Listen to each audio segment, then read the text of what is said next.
इस वक्त एक अहम खबर आपको दे दें कि वजीर दिफा राजनाथ सिंह सियाचिन पहुंच चुके हैं। वजीर दिफा यानी डिफेंस मिनिस्टर राजनाथ सिंह सियाचिन पहुंचे हैं। फौजियों से वो मुलाकात करेंगे और इससे पहले उनका जो प्रोग्राम था उसके मुताबिक वो राजनाथ सिंह 24 मार्च को सैनिकों के साथ होली के त्यौहार के मौके पर होली मनाने के लिए सियाचिन ग्लेशियर जाने वाले थे, लेकिन मौसम सही ना होने की वजह से सियाचिन की यात्रा स्थगित करनी पड़ी थी। और उसके बाद फिर अब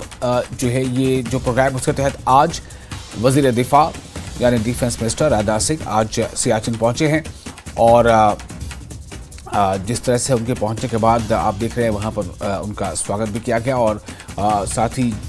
फौज के आला अफसरान से उनकी वहां मुलाकातें होंगी।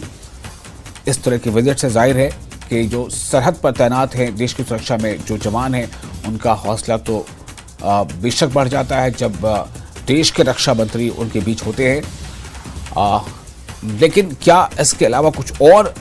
खास इस विजिट का मकसद है या उद्देश्य है, कोई स्ट्रैटेजिक कोई उद्देश्य है? इस बारे में और ज्यादा जानकारी के साथ हमारे साथ जुड़ रहे हैं न्यूज़ 18 JKLH के सीनियर एडिटर तेजिंदर सिंह सोढ़ी। तेजिंदर जी, राजनाथ सिंह के इस दौरे को कैसे देखा जाए, कितना अहम है ये दौरा? देखिए विशाल, काफी अहम है ये दौरा राजनाथ सिंह का। सियाचिन बेस कैंप है, वो अभी कुछ ही देर में वहां पर जो हमारे जवान हैं जो इतनी ठंड में वहां पर -60 तक टेम्परेचर चला जाता है और वहां पर हमारे जवान 12 महीने 24 घंटे लगातार देश की सरहदों की निगरानी करते हैं, वहां पर मौजूद रहते हैं। उनका ना सिर्फ इस तरह की विजिट से मोराल बूस्ट होता है, बल्कि जो हमारे पड़ोसी मुल्क हैं जिनके साथ हमारे जो ताल्लुकात हैं ज्यादा ठीक नहीं है, उन्हें भी एक मैसेज आता है कि देखिए देश की जो सबसे ऊंची लीडरशिप है वो हमारे जवानों के साथ, हमारी सेना के साथ कंधे से कंधा मिला के खड़ी है। जब भी देखिए अभी क्योंकि पूरे देश में इलेक्शन का माहौल है, फर्स्ट फेज की पार्लियामेंट्री इलेक्शंस हो चुकी हैं, दूसरा फेज अगले कुछ दिनों में अप्रैल 26 को वोटिंग होगी। तो ऐसे टाइम पे जो देश के दुश्मन हैं, जो देश के दूसरी तरफ बैठ के जिनकी ये साजिश रहती है कि वो कहीं ना कहीं से भारत को नुकसान पहुंचाने की कोशिश करें, उन्हें एक मैसेज दिया जा रहा है कि देखिए जब बेशक हमारी जो कंट्री की लीडरशिप है वो भी इलेक्शन में बिजी है, लेकिन लीडरशिप अपने जवानों के साथ, अपनी फौज के साथ शाना बशाना कंधे से कंधा मिला के खड़ी है। और ये एक इम्पोर्टेंट मैसेज है कि अगर आप कोई भी गलत हरकत करने की कोशिश करेंगे तो हमारा जो रिजॉल्व है, हमारी जो कमिटमेंट है, ये सुनिश्चित करने के लिए देश की सरहद, देश की सीमा जो है वो सुरक्षित रहे, उस रिजॉल्व में कोई कमी नहीं आई है। जी विशाल जी, क्या इस दौरे का कोई पॉलिटिकल अर्थ भी निकाला जाएगा? देखिए विशाल, मुझे नहीं लगता कि इस दौरे का कोई पॉलिटिकल जो अर्थ है निकाला जा सकता है, क्योंकि ये प्योरली देश के जो रक्षा मंत्री हैं उनका अपने जवानों के साथ जाके खड़ा होना, जवानों को ये दर्शाना कि हम आपके साथ हैं। और ये जो विजिट हैं ये टाइम टू टाइम होती रहती हैं। अगर आपको याद होगा कुछ समय पहले ही राजनाथ सिंह का प्लान था कि वो सियाचिन पे जाएंगे, वहां पर जो है सेना के जवानों को संबोधित करेंगे, लेकिन वो पूरा वहां तक नहीं पहुंच पाए थे उस दिन क्योंकि मौसम काफी खराब था। तो आज उसी सिलसिले में जब उनकी जो पिछली विजिट थी पूरी तरह से मुकम्मल नहीं हो सकी थी, तो ये काफी देर से ये विजिट जो है पेंडिंग थी, तो इसलिए ये विजिट आज हुई है। इसका कोई भी पॉलिटिक्स के साथ कोई भी रिश्ता नहीं है, क्योंकि ये एक रूटीन विजिट है देश के रक्षा मंत्री राजनाथ सिंह की सियाचिन में अपने जवानों के साथ मिलने की, जवानों से इंटरेक्ट करने की, उन्हें संबोधित करने की। क्योंकि बेशक अभी राजनाथ सिंह जो हैं वो बीजेपी के काफी कद्दावर नेता हैं, देश में पार्लियामेंट्री इलेक्शंस चल रहे हैं, लेकिन उनका जो कर्तव्य है एज देश के रक्षा मंत्री का वो उसे निभा रहे हैं। और ये बहुत जरूरी है कि ना सिर्फ हमारे जवानों को ये मैसेज देना कि देश की टॉप लीडरशिप जो है वो आपके साथ कंधे से कंधा मिला के खड़ी है, लेकिन जो देश के दुश्मन है, जैसे विशाल मैं आपको पहले कह रहा था कि जब इलेक्शंस होती हैं तो तब देश के दुश्मन थोड़ा सक्रिय हो जाते हैं, क्योंकि उन्हें लगता है कि देश की जो लीडरशिप है वो अभी इलेक्शन प्रोसेस में बिजी होगी, तो इसलिए उन्हें ऐसा लगता है कि वो इस मौके का फायदा उठा के भारत को नुकसान पहुंचाने की साजिश जो है वो रचें। लेकिन ये उन लोगों के लिए भी करारा जवाब है कि जब एक तरफ हमारे यहाँ इलेक्शन हो रही है तो हमारे जो देश के रक्षा मंत्री हैं वो उस इलेक्शन प्रोसेस को छोड़ के, आप देखिए इसमें इम्पोर्टेंट चीज ये है कि जहां पर आज उन्हें इलेक्शन में कैंपेनिंग करने के लिए जाना चाहिए था एज अ पॉलिटिशियन के नाते, लेकिन वो अपना जो कर्तव्य है देश के रक्षा मंत्री का वो निभा रहे हैं और अपने जवानों के बीच में जाके खड़ा हो रहे हैं और ये मैसेज दे रहे हैं कि हमारे लिए पॉलिटिक्स से इम्पोर्टेंट देश की रक्षा और देश के जवान वो ज्यादा इम्पोर्टेंट हैं। जी चलिए, बहुत शुक्रिया आपका तमाम जानकारी के लिए। तो राजनाथ सिंह का ये दौरा, जो वजीर दिफा हैं, डिफेंस मिनिस्टर हैं, इसका जाहिर है कि काफ़ी मोरल बूस्टिंग, सबसे बड़ी बात यह है कि देश की सुरक्षा में लगातार, और एक ऐसी जगह पर जहां पर ठंड जो है वो माइनस पे चला जाता हो आमतौर से, -7 -8, वहां पर लगातार जो देश के प्रहरी हैं उनके मोरल को काफ़ी बूस्ट करता है, उनके हौसले को बढ़ाता है। तो ये तस्वीर आप देख रहे हैं स्क्रीन पर, और यहाँ पर देखिए कि उनके वहाँ पहुँचने से किस कदर जो जवान हैं उनमें भी एक खुशी देखी जा रही है, और ये उनके अंदर का यही वो जोश है, यही वो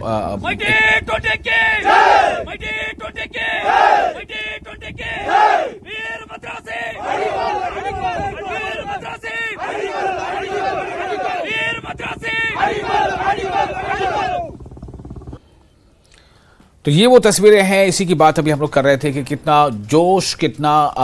हौसला बढ़ जाता है जवानों का जब उनके बीच एक ऐसा व्यक्ति जो पॉलिटिक्स में शीर्ष पर है, जो देश का रक्षा मंत्री है, वो उनके बीच होता है और उनसे बातचीत करता है और उनका हौसला बढ़ाता है। तो ख़ासतौर से जो अभी मौका है कि देश में चुनाव हो रहे हैं, तो ऐसे में देश की सरहदें सुरक्षित रहें,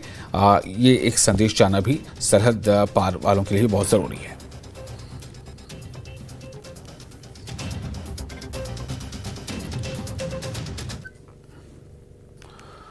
और एक और अहम खबर, एनआईए ने श्रीनगर और इसके मदाफात में कई जगहों पर छापे मारे हैं। अलीयदगी पसंदों से वापस्तगी और टेरर फंडिंग मामले में एजेंसी ने छापेमारी की है। श्रीनगर जिला में कम से कम 9 मकामात पर छापेमारी की गई है। एनआईए यानी नेशनल इन्वेस्टिगेशन एजेंसी ने 21 जून 2022 में दर्ज मुकदमे के सिलसिले में यह छापेमारी की। ग्वारीपुरा सोजेट में एक शख्स के घर पर एनआईए ने छापेमारी की। कई घंटों तक इस घर में तलाशी कार्रवाई जारी रही। एनआईए की टीम इस घर के 2 से 3 लोगों को तहकीकाती गरज से अपने साथ ले गई है।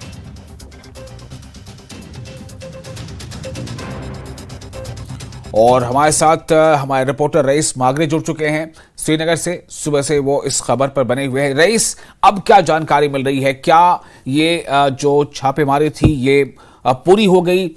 या फिर ये कि अभी कुछ जगहों पर पूरी हुई है, कुछ जगहों पर ये अभी भी जारी है, और क्या इसको लेकर और जानकारी मिल पा रही है? जी हाँ, बिल्कुल। श्रीनगर में आज सुबह लगभग 9 मकामात पे जो है ये एनआईए रेड्स डाली गई, जिसमें एनआईए के साथ साथ पुलिस और सीआरपीएफ ने भी इन रेड्स में जो है एनआईए को असिस्ट किया। बता दें कि बसंतबाग श्रीनगर में भी ये रेड डाली गई, इसके साथ साथ शहीदगंज और नौगांव में भी बताया जा रहा है कि ये रेड्स पड़ी है। तो ये पूरा मामला जो है जून 21, 2022 का है, जब एनआईए जम्मू जो है एक केस दायर करता है, तो उसी की इन्वेस्टिगेशन में जो है उसी की इन्वेस्टिगेशन में ये रेड्स जो है वो पड़े हैं, ताकि प्रूव करें कि जो इन्वॉल्वमेंट ऑफ कैडर्स है, ओजीडब्ल्यूज है, अदर सस्पेक्ट्स है, जो कि नए मिलिटेंट आउटफिट्स है जो उसमें इन्वॉल्व हैं। जैसे कि हम देख रहे हैं यहाँ पे कि कलेक्शन एंड डिस्ट्रीब्यूशन जो करते हैं यहाँ पे, चाहे वो सिटी बॉम्ब्स हो, मैग्नेटिक बॉम्ब्स हो, टेरर फंडिंग हो, नारकोटिक्स हो, या इस तरह के जो कॉन्स्पिरेसीज रच रहे हैं। जैसे हमने पिछले दिनों भी देखा कि 2012 अनंतनाग में एक नॉन लोकल पे जो है वो फिर से टारगेट किलिंग का मामला सामने आया है। तो लगातार हम यहाँ पे देख पा रहे हैं कि ऐसे मामलात को रोकने के लिए एनआईए जो है वो काफ़ी तेज़ी ला रही है इन्वेस्टिगेशन में, और उस पॉलिसी का ये हिस्सा है कि जिसमें एडमिनिस्ट्रेशन ने भी बताया था कि सरकार की जो पॉलिसी है कि जीरो टॉलरेंस अगेंस्ट टेररिज्म, उसी का ये पार्ट है। तो लगातार हम यहाँ पे देख पा रहे हैं कि यहाँ पे इस तरह की जो है वो रेड्स हो रहे हैं, ताकि जो भी लोग इसमें मुलवस है, चाहे वो टेरर फंडिंग के मामले हों, जो भी इनमें लोग मुलवस हों, उनको जल्द से जल्द जो है वो कानून सलाखों के पीछे धकेला जाए, उनके खिलाफ कड़ी से कड़ी कार्रवाई की जाए। और इसके साथ साथ हमने यहाँ पे देखा है कि अभी यहाँ पे चुनाव भी आने वाले हैं, अमरनाथ यात्रा शुरू हो गया लगभग जून में, तो उस चीज़ को मद्देनज़र रखते हुए जो है ये तमाम चीज़ें की जा रही हैं। और लगातार हम यहाँ पे देख पा रहे हैं कि ज़राए के मुताबिक आज भी श्रीनगर में सुबह लगभग 9 मकामात पे जो है ये रेड्स डाली गई। फिलहाल ये साफ नहीं हो पाया है कि एनआईए को यहाँ पे क्या क्या चीज़, कौन से एविडेंसेस मिले हैं। अब जब एनआईए का प्रेस रिलीज सामने आएगा तो उसमें साफ होगा कि क्या इसमें गिरफ्तारी कोई हुई है, यहाँ किन किन चीज़ों को यहाँ से बरामद किया गया है, पुलिस ने जो है अपने तहवील में लिया है, ताकि ये साफ हो पाए। फिलहाल अब यहाँ पे देख पा रहे हैं कि जो रेड्स है वो कंक्लूड हो चुकी है, पूरी हो चुकी है तमाम जगहों पे, जो यहाँ पे 9 मकामात बताए जा रहे हैं। और बसंत बाग में भी हम मौजूद थे, तो तब लगभग अब से 2 घंटे पहले जो है वहाँ पे भी रेड जो है वो कंक्लूड हुई है, पूरी हुई है। तो ये साफ नहीं हो पाया है कि एविडेंसेस क्या क्या लिए गए हैं, लेकिन इतना ज़रूर है कि जो टेररिज्म के खिलाफ जो जीरो पॉलिसी अगेंस्ट टेररिज्म है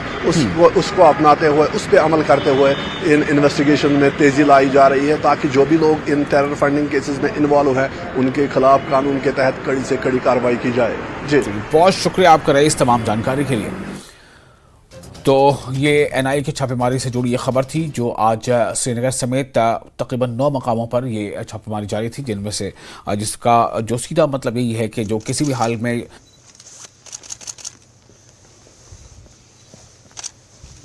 तस्वीरें आप देख रहे हैं सियाचिन से।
सरहद की सुरक्षा के मद्देनजर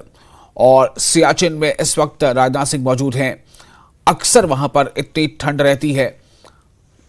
कि ज्यादातर मौके पर वहां माइनस में पारा रहता है। ऐसे में वहां पर देश के जवान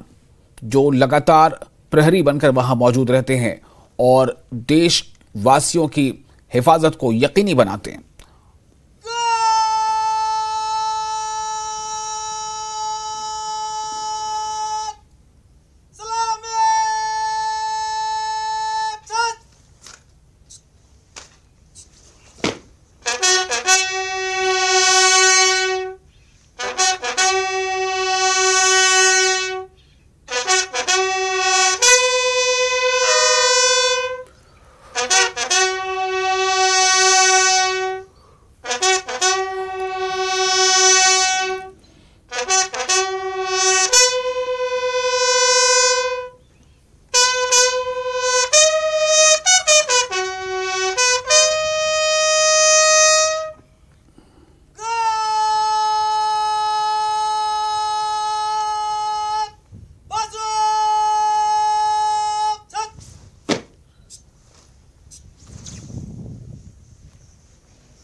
तो राजनाथ सिंह इस वक्त मौजूद हैं सियाचिन में और वहाँ वो जवानों से मिल रहे हैं और जो एक हमेशा एक परंपरा रही है कि जब कोई आता है वहाँ ऐसे कोई वीआईपी मोमेंट होती है या फिर अगर रक्षा मंत्री आते हैं तो इस मौके पर ख़ास तौर से जो शहीद हैं या जो शहीद हुए हैं अब तक जिन्होंने अपनी जानों की कुर्बानी देकर इस देश को सलामत रखने में अपनी भूमिका निभाई है उनकी चर्चा ज़रूर होती है, उनका नाम जरूर लिया जाता है, उनके बारे में बातचीत जरूर की जाती है। उन्होंने अपनी ग्लेशियर के ऊपर प्राणों की आहुति दी है। 1190 जवानों ने आज 13 अप्रैल 1984 से अभी 2003 तक जो क्रॉस रेंज की फायरिंग होती है, आर्टिलरी फायरिंग भी होती है, तो उस समय की जो कैजुअलिटीज थी वो आर्टिलरी फायरिंग और मौसम और ठंड के कारण और जो इक्विपमेंट की कमी के कारण भी होती है। हालांकि इससे पहले हमने आपको बताया कि होली के मौके पर ही वजीर दिफा का सियाचिन जाने का प्रोग्राम था, लेकिन फिर मौसम की ख़राबी की वजह कर ये जो वहाँ जाने का प्रोग्राम था वो टल गया था और इसलिए अब जो है वो वहाँ पहुँचे हैं सियाचिन और वहाँ पर वो जो सेना के जो अधिकारी हैं, जो वहाँ पर जवान तैनात हैं देश की सुरक्षा में, उनसे वो मुलाकात कर रहे हैं, बातें कर रहे हैं। और अब से कुछ देर पहले ही जैसा हमने देखा जो शहीद हैं उन्हें श्रद्धांजलि दी गई है, शहीदों को श्रद्धांजलि दी गई है। बहुत ही ख़ास मौका होता है, जैसे मैं पहले बता रहा था कि ऐसे किसी भी मौके पर सबसे पहले कोशिश होती है और कि एक बहुत ही सम्मान और आदर के साथ, एहतराम के साथ शहीदों को याद किया जाता है, उन्हें श्रद्धांजलि अर्पित की जाती है।